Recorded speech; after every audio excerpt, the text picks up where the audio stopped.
அதாவது நான் சட்டசபையில் பேசணும்னு நினச்சோம், ஆனால் அதுக்கு வாய்ப்பு கிடைக்கல அப்படின்ற மாதிரி ஏதாவது அரசுக்கு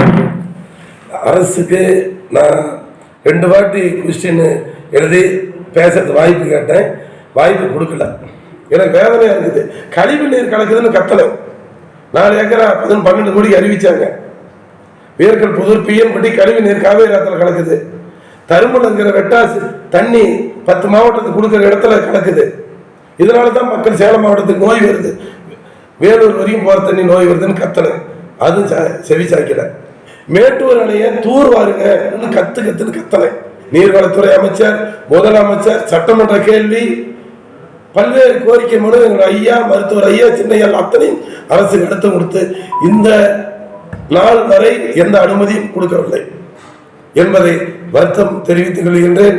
மேட்டூர் அணையை அழகுபடுத்தணும், அந்த பக்கம் இருக்கிற ஆக்கிரமிப்பு எடுக்கணும் சொன்ன, அதையும் செவி சாய்க்கல. குளத்தூர் ஒன்றியத்தில் ஆறு போகுது, ஒரு 8-9 ஏரிக்கு உபரி நீர் திட்டம் குளத்தூர் ஒன்றியத்துக்கு கொடுக்கணும். 24 மணி நேரம் மின்சாரம் 3 பேஸ் கரண்ட் கொடுக்கணும். இதை நம்ம கேட்கறதுக்காக கைவர்த்தனை கேள்வி கேட்டால் எனக்கு வாய்ப்பு கொடுக்கல. ஒட்டனூர் நம்மளுடைய மரியாதைக்குரிய முதலமைச்சர்கள் 250 கோடி அறிவிச்சார்.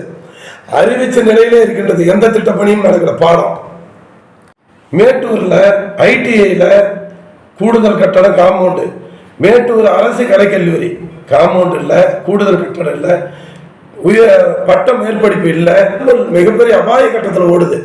சுற்றுச்சூழல் அமைச்சர் மாசு கட்டுப்பாட்டு வாரியம் சரியா சேலம் மாவட்டத்தில் செயல்படல, என்னோட குற்றச்சாட்டு.